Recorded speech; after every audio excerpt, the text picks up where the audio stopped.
Welcome to Under the Brown Rainbow, where South Asian queer stories come to life. My name is Kashif Harrison. I'm a queer performer and presenter who is proudly South Asian and queer, and my pronouns are he, him.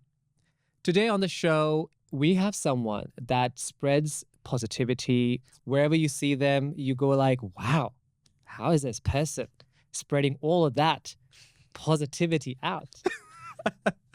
On the show, I'm so happy to have Nerissa Trindade. They, them, your pronouns. That's right, yes. And you are a neuro-transformational coach, speaker, best-selling author, and you lead Speaks for Impact. Can you tell us what Speaks for Impact is? Yeah, sure. So Speak for Impact is essentially a program that helps raise diverse voices, helps people powerfully share their story and impact lives. And that was a small vision behind it that I had. And as somebody growing up who was absolutely terrified of speaking, terrified of sharing any part of themselves, when I wanted to share my story, I was looking at other people that spoke, and I would see people just, walk up and just be able to confidently be themselves and share and speak on stage. And I'd be like, how do they do that? Surely they were born like that. And then I'd, go to people to try and learn how to do it. And people would tell me like, be like that person and be like that person or speak more like that. And I'm like, that's not me. So Speak for Impact is a program that doesn't teach you to speak like anyone else. It just basically teaches you to be more of you. And I think when you can be more of you, it's not speaking techniques so much. Of course, we go through that as well, but it's really how can you be all of you so that when you share it, you're sharing your story. You're sharing it in your authentic voice. You're being uniquely you. And I think that's a big part of how we share our stories. And that's what Speak for Impact does. Beautiful. Now, can I ask you that for someone who is queer, brown, they're on their journey right now, what is that one message you want to give to them straight away before we even start this chat that makes them feel that, hey, they can actually be themselves without feeling guilty? Yeah. Whew, guilt is a huge thing. I think for anyone on the journey right now, I would say to you, the biggest thing is that it's your journey.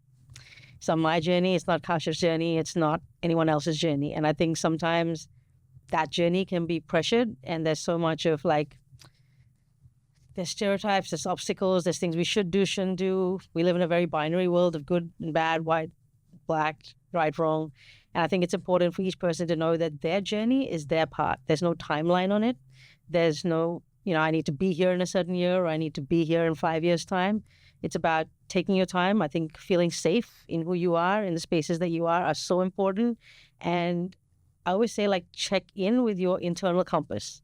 And what I mean by that is we all have this little flame that's flickering inside us. And people often say how do I make a decision if this is the right one or the wrong one for me? And I just say, it's no right or wrong decision. It's you and your journey. And it's about tapping into that little flame and going, the step that I'm taking right now, is that making this flame get brighter or is it dimming it down?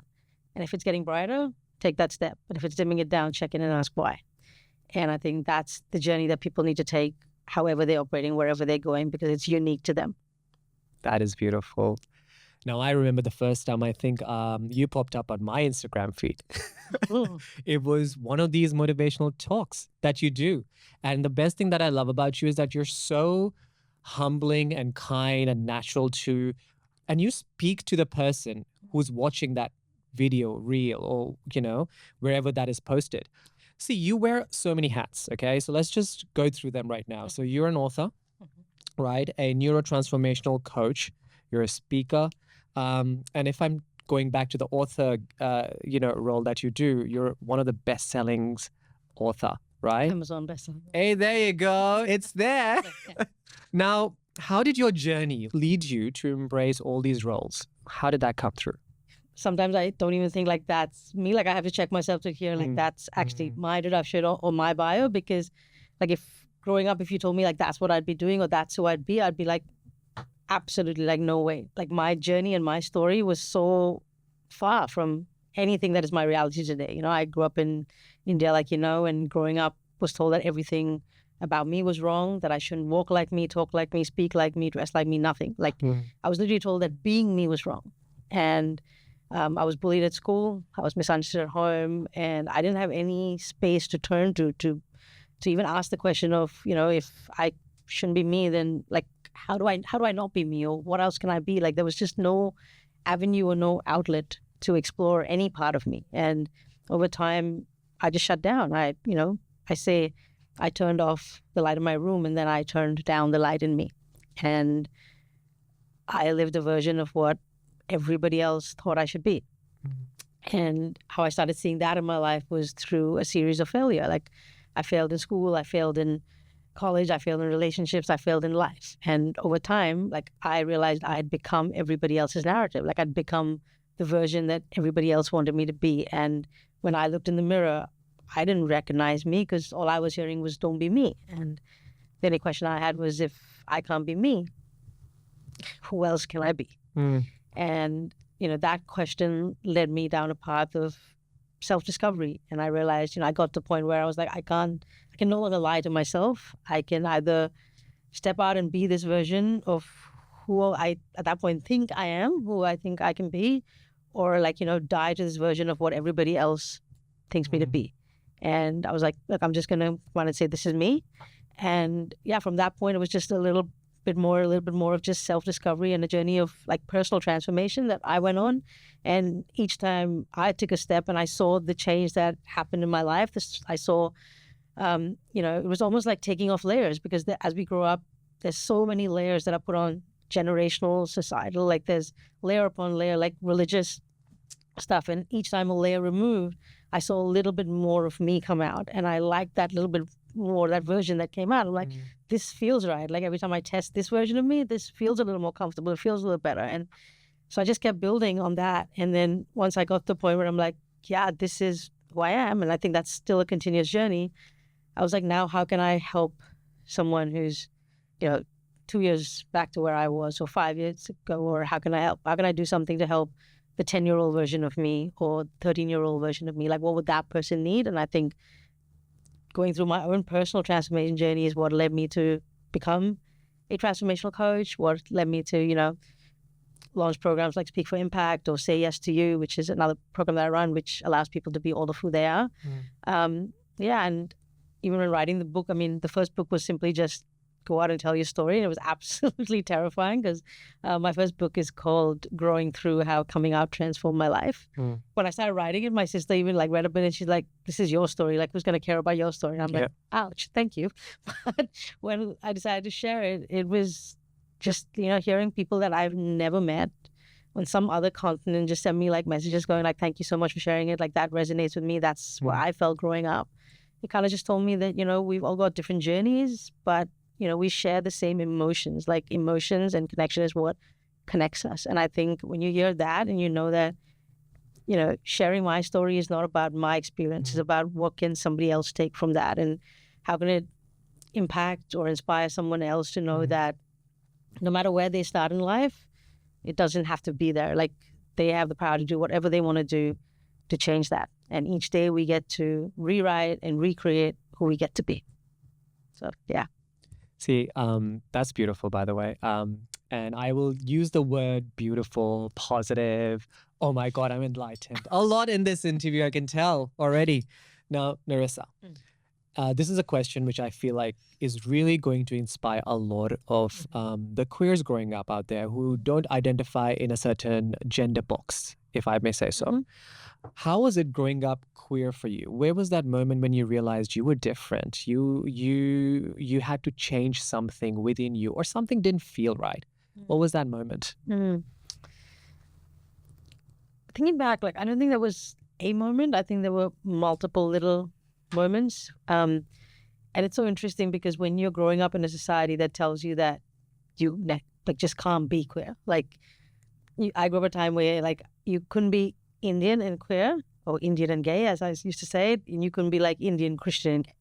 So like, there was no way like that would come together in any shape or form in my head, right? So every time I experienced a thought like, oh, why do I feel like this? Or why do I like a girl? Or why do I find someone attractive? Or why am I having these feelings? It would be like, shut it down, because it's wrong. I mean, I went to a Catholic school with Irish nuns and was basically told that if I was queer, if I was gay, then I'm going to hell.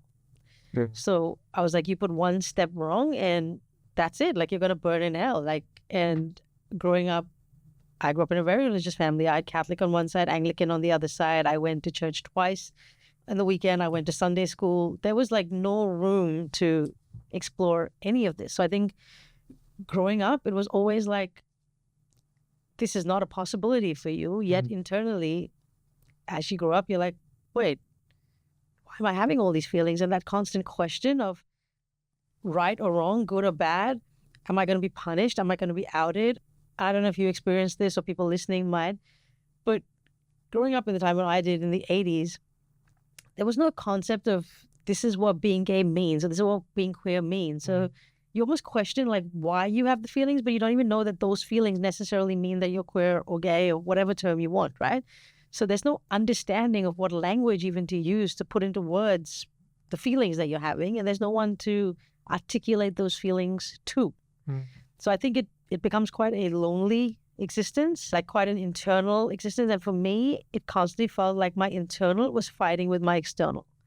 So growing up, I was very tomboyish, and everyone around me did not like that, did not support that. So, anytime we went out, like my family would want to put me like in a little dress, and, my hair was short, and they'd try to put something in that made it look girly, and I would absolutely like hate it, like detest it, like on the inside, but I'd have to go with it. Like there was no way to, I guess, rebel against it when you're like, 8 or 10, or you can throw a tantrum for a while, but you still got to go out after that, right? And I think all of that just builds up into so much like resentment and anger and frustration that then comes out in so many other ways. So I was seen as just like this angry, rebellious teenager that nobody understood. And it came out at school, it came out at home, and, nobody understood that I was actually going through all of this. And when I say like I failed in school, like I literally like failed in school. And now when I think about it, like I'm like, would I even write an exam for like 3 hours and, get the mark that I did? Because when you just realize what's going on in like a 14-year-old brain at that point, right? Like you're trying to make sense of all of these concepts without anyone to go, hey, let's just work that out, like put this somewhere, figure things out, and here's what it means.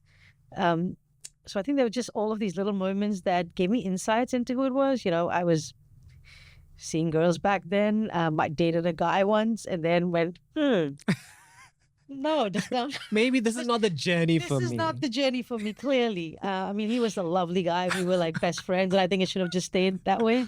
But I think maybe that was the moment because, my first kiss was a girl, and then there were like a couple more, and then there was the guy, and then I think when I was with the guy, I was like, this is not for me, and I think that's what confirmed like, why am I feeling like this? And there's something more, but I still hit it. I did not come out in India. I came to Australia.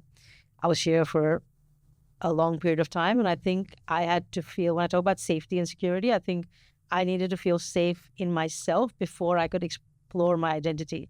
Because as long as I was dependent on family, as long as I was dependent on the people that told me how I needed to be, there was no way I could explore who I wanted to be. So I had to build a life, and I almost like shut down every part of my identity and that journey and just went, I'm going to focus on creating a life for myself, creating independence for myself. Was my journey, not saying it's, it needs to be anyone else's. And then when I could do that and I could go, okay, now if I come out and I say, this is who I am, and everyone says, we disown you, and I lose everybody, then I'm comfortable and safe in the person that I'm inside and what I built outside, and I can be okay with that. And I think that's when I realized, like, okay, now I can come out and explore and test and do it. It's really fascinating that when you say that making that life comfortable for yourself, it's very important. Right. And I feel even if I talk about myself, and this is actually for a lot of queer brown humans out there. We try to make this life where we have a great job, we study hard, make the parents proud, get a good house for them, take care of them. So that, if we come out to them, they will be okay with it. Right. And somehow coming out is the very last part for us, And I think we do that just because we want to keep everyone close to us. We want everyone who makes us feel safe in the life we have created for us or for them. And that's a very interesting way to see, because, yeah, I see just a lot of brown queers doing the same thing. I did the same thing as well. Yeah. But the point, but the fact is, when you come out to them, no matter how many mansions you create for them, they're still not going to like you, because culture and community comes in between. What are people going to say about us?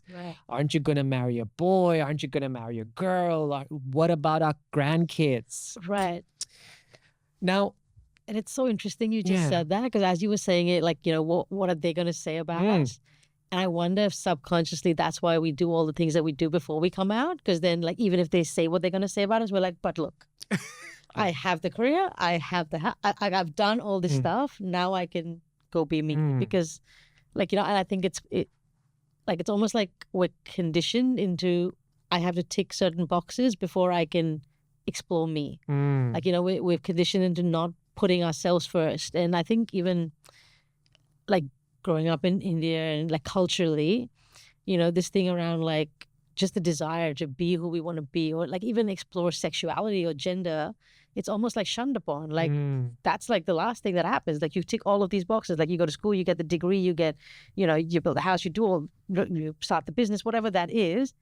Then you explore. Like then you get the girl, you get the boy. Family will choose it. Like it's all of that, right? Yeah. There's nothing like, oh, I'm 13 now and I want to go and explore my sexuality. Oh no, like that's not going to happen. Even though that's like the natural progression of how things happen. It's somewhat like blocked. Yeah, I think the message out of it from this bit, I think what we want to give out is that you don't want to be queer for the rest of the life that you have remaining. It always is all of your life. All of your life. You have to be queer. It's not the, I'll do this, I'll do that, I'll get this, I'll do that. And then the rest of the life, I'm going to come out and I'll remain queer. That's just like, nah. Yeah. You got to be queer now. That's who you are. So again, I'm just going to, this is going to be my last bit related to growing up. No. And you grew up in India. Yeah, in Kolkata. Calcutta. Ooh, whoa, Calcutta. Yeah. So did you growing up see more of trans people around you? What was your initial reaction to them? And what did you think of them when you were growing up in Calcutta? Yeah, growing up, not a lot. Like no one in the queer spectrum at all. That kind of, I can even remember. I remember like there were a couple of people that, people would talk about, and every time anyone referred to them, it was like, hey, you don't want to grow up and be like that person. And I would think like, well, I'm not like that person. So why are you telling me not to be like that person? And what about me infers that I would be like that person? So I think it was almost like, in a way, like don't be like that same narrative. But if I think back in terms of like gender diverse or I'm sure there were, like when I think about it, but I think it was all very like closeted, like it all happened behind closed doors, like, in the fashion world, in the entertainment world, like everything was happening. It was just behind closed doors, like nothing would happen openly and nothing would get spoken about. I know in Calcutta there's a big, what we call like the hijra population. And, they were always seen as like looked down upon. Now there's a lot more work going on in terms of like the, like bringing them into society and part of that. But before it was all like shunned. It was like, no, they're kind of like outcasts, and they would come like, I think for weddings, or like if a boy or a kid was born, they would come and dance and want money. And like that was the narrative around it. Yeah. And it was like something bad and something you shouldn't be. And like, like they were like part of the devil and you're going to go to hell. Like it was everything like anything queer, anything trans, anything that didn't fit society or the norm was seen as like evil or wrong. So I think growing up, the moment you wanted to explore something on that, it was like almost like, no, I'm crossing this boundary of like good and bad, right and wrong. So I think it was very hard to tap into or explore any part of your identity. And as kids, we are so scared to look at the beyond. Yeah. You know, I mean, I watch Wicked now and I'm like, why didn't it come out when I was growing up? Madhuri Dixit didn't teach me that. Sri Devi didn't teach me that. Right. But I do remember that, you know, funny you talk about the Hijra community because my Nana, so my mum's Mamu was actually a guru in the Hijra community. Wow. Yeah. So growing up, I had a lot of interaction with them. And they would come visit us whenever we would visit Pakistan. They would come and visit us. And every time they would have some sort of a transformation, like a physical transformation. And they were going through this physical transformation till we lost them, unfortunately. But I remember them looking at me in the eyes and telling me, you're one of us. And I remember shaking. I remember running away. Right. I remember, you know, like it felt like I was being outed, like someone knew my secret already. Yeah. And I was 8 years back then. Even Right. I didn't know that, you know, I was, Yeah. or maybe I There did. was no term. There was no- Exactly. yeah. But it was just that, oh my God, I need to run and hide.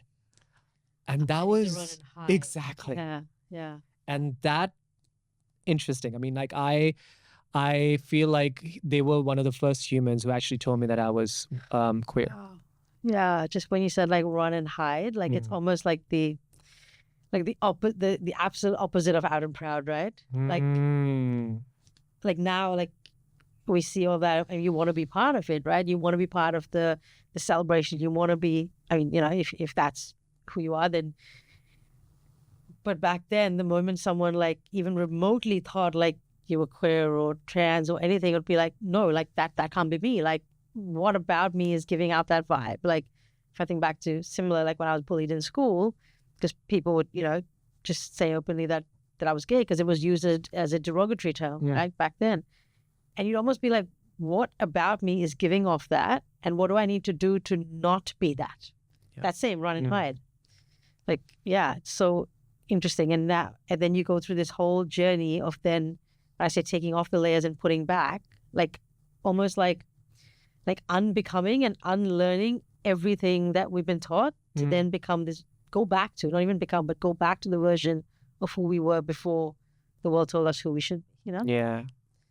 Now, this question is divided into two separate parts of your life. One, where you were in India, Calcutta, growing up, queer, and you were trying to fit into what are the cultural norms of a female person is. Indian Christian girl. Good Indian Christian girl. That's right. In a Catholic school. Catholic school run by with the Irish nuns. Irish nuns. Oh my God. It's like layer upon layer. Exactly. Some music from your Apple Music library. What happened there? Well, sorry about that. It's all right. I don't know why it just started playing. In our Koki Musti. What did you say? That's hilarious. It is hilarious. Oh. Okay, so my question is that when you were growing up, the mental health challenges as a trans person, what does one have when they're growing up? In the first early years of their transformational life, which I feel is more mental than physical.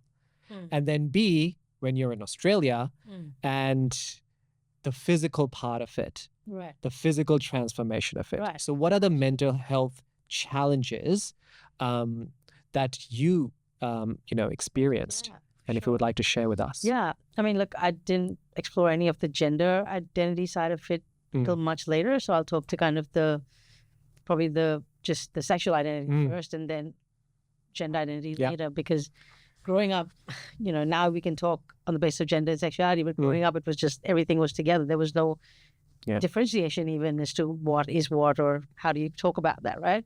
So I think for me, first, it was like, you can't be. And then when I decided, okay, like I'm going to explore this, it was only after I came to Australia. So in India, there was absolutely no exploration, even though like I was, with a few girls back then and the kind of testing, it was all behind closed doors. No one spoke about anything. I mean, I didn't speak to anybody about it. So I had all these feelings and thoughts and, explored it a little bit, but everything behind closed doors. And it was only when I came to Australia and then I said, established everything. And then I said, okay, I can't fight this feeling anymore. I remember going to like a coming out group in Newtown and like going up there and just sitting there and just crying, like literally like bawling my eyes out, going like, I'm gay, like, what do I do and how can I come out and tell people? And that's where my, like, I suppose my journey started of even saying it to myself the first time. The first person I came out to was my sister and telling her. And how old were you then? I was 30. Wow. I came out when I was 30 because like I got to the point where I was like, I've lived 30 years of my life as this person that I'm not. I can no longer do it. And I was building up because I talk about a bit of this in the book, but it was a point where about 10 months before, I got to the point where I was like, it's just not, like I cannot live this lie anymore. And I was going back to India and I was like, should I just go and do the big Bollywood reveal? Like, this is who I am. Because I was going down for a friend's like big Indian wedding then. Yeah. But I went through the whole thing and I couldn't say anything. And I came back going, oh my God, like I didn't say anything and this is who I am. And I just sat with that turmoil for the next like 8 months. And in August, I was like, it's just like, it was my birthday in July. And I was like, that's it. I'm turning 30 and I'm no longer living this lie. And that was the coming out. But when I think about like the mental health challenges, I often say like the energy that we put into being somebody that we're not is a phenomenal amount of energy, right? Like if you just look at me right now, even just the way I'm sitting, you probably can't see it on camera, but my legs are like crossed in a way that like I feel comfortable. It's like open stance in the way that I sit and talk to you, right? Which is not generally how a typical Indian Christian girl would sit, even at a table. So if I was going to sit at a table, like I'd be sitting very differently. I'd be trying to cross my legs, which is so uncomfortable for me, right? And it's just simple things like that. Like, how should I place my hand so people won't know I'm gay? How should I stand in a way that people don't know? And because I was bullied in school, like I was literally told that by my principal, I was called into the office and said, if you keep walking and standing and behaving like you do, we're going to call your parents in and basically expel you. So I would literally be standing in assembly going, how do I not stand in a way that tells people I'm not gay? Like, so I would like look at how the other girls were standing and try to stand like they were standing. And I'm like, that's not me. So, the impact that it puts on your mental health and well-being around the energy that you're putting into not being you. And there's this constant conflict inside me that I felt. And then I thought, okay, let's go and be as much of this Indian girl that I can be. And, I went and I wore all the dresses and I put on all the heels, as crazy as that sounds, because I cannot imagine it. That's a whole other show. I wore heels. Like I say, when I came out, I got rid of 15 pairs of heels from my closet. Like I came out and then the heels came out. But like, yeah, I wore the dresses and I wore the makeup and the earrings and the heels and I went out partying with all the girls and like I wanted to fit in. I wanted like just the outside to fit in. And the more I tried to make the outside fit in, the inside was more conflicted because no matter what I did on the outside, it didn't change how I felt on the inside. And it got to that point where that conflict could not continue and I just had to go, I'm no longer living a lie. And I think that was for me the sexual kind of identity journey. But the gender one was even more interesting because I didn't even think gender identity was a thing. Like I was like, all right, I'm born female and that's how I'm living my life. So that's how this body is going to be and that's how I'm going to be. There was never even a concept or a thought in my head like I could do anything to change it. And, funnily, when I was being bullied in school, someone in year 10 told me like, oh, what are you going to do? Go have a sex change and become a boy and date this girl?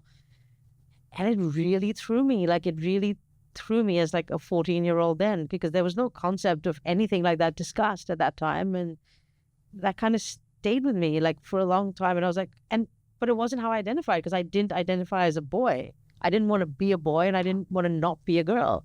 So there was never like an understanding of who I am. And I think when I went down the path of understanding gender, the term non-binary just felt like such a comfortable space. Like when I first heard the concept, it was like, oh wow, like I don't have to pick, I don't have to decide, I don't have to choose. Like this whole like one box is where we had to fit just didn't fit in my brain. And I think the concept of gender fluidity is just, it just allowed me to kind of flow between genders and play between it, and then just explore how that felt.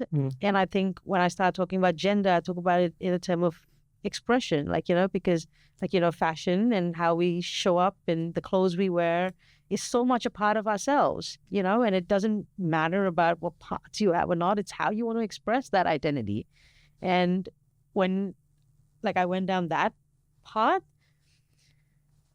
so much more of me made sense. And the more I kind of lean into this androgynous way that I most feel comfortable in, I can see more of myself coming out, and I feel more comfortable in that space. Even when it's simple things, like when I have to go out now, I don't struggle with what I have to wear because I'm not worrying about how someone else is going to see me or what they're going to think. And it's just freeing. It's just liberating. And now I get to be and do all the things that don't take away the headspace from having to be somebody I'm not. So all the stuff you read out in the bio that I do, I have the headspace to do that because we're not restricted and constricted by all these other things that are taking away our energy mentally and physically and draining it. Can I just say, how light does being queer feel? It's liberating, right? It's like you've got wings to fly. Yes. Exactly. Now, when you write or coach people, all right, and when you talk about how to overcome the feeling of not feeling worth it or not feeling like I can come out, how do you cater community into it while coaching someone? Because I'm pretty sure that your clients, not that we're going to give out identities or anything, but your clients would be from different cultural backgrounds, of course. Right? And when you're giving them tips and you're having those sessions with them, how do you incorporate the community guilt, the culture guilt, and also their own journey? Yeah. How do you hold both? Yeah. And I think that's the space where transformational coaching is so powerful because it's not a one size fits all. It's not a, here's the 12 steps to being more of you or feeling more worthy.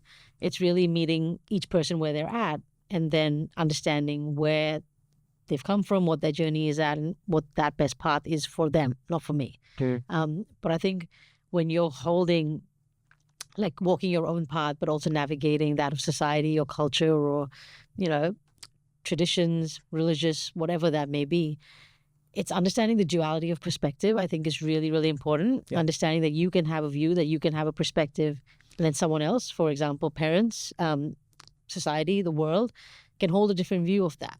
And we can't change, we cannot change who we are in someone else's story. All we can do is write our own and rewrite and edit our own story. And that's what I tell each person is don't try and change your narrative in someone else's life. Just change it for yourself. And once you change it for yourself, give people the lens through which you want them to view you. That's beautiful. Like I said, beautiful is going to be the word for today. Now, Nerissa, I do have a question for you. And this would be because we're going to now, wind things up. And there's one question I really would love to ask you that. How would you motivate your younger self on a tough day? Little Nerissa.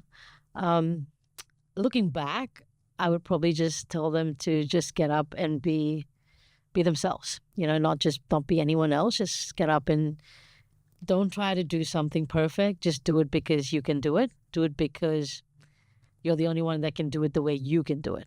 And I think so often when we're trying to do something, we want to do it the best that we can do it or the best that somebody else wants us to do it or like someone else. And your version is just your version. It's just that. It doesn't need to be good. It doesn't need to be bad. It doesn't need to be right. It doesn't need to be wrong. It just needs to be you. And I think that's motivation enough.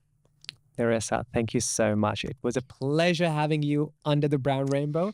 I feel this rainbow is brighten up enough with all your colors, all your positivity. Absolutely. And if you are one of those who has taken that little bit of positivity, but little bit of confidence from this episode, do make sure to follow Nerissa on their socials. And your socials would be? It's mostly Nerissa Trindade across Instagram, LinkedIn, Facebook. My website is nerissatrindade.com. There you go. And we are going to have their details below this episode. That's it. The Under the Brown Rainbow podcast. This was our session with Nerissa. I hope that you enjoyed it. Make sure if you do love this episode, follow us on Instagram, follow us on YouTube, and also make sure that you like and share this video, spread it out, tell the world what we are doing here at Under the Brown Rainbow, and let all the queer South Asian know that they're not alone. We are with them and we will be with them. Under the Brown Rainbow. Thank you. Thank you so much for having me. It's been an absolute pleasure talking to you. Thank you.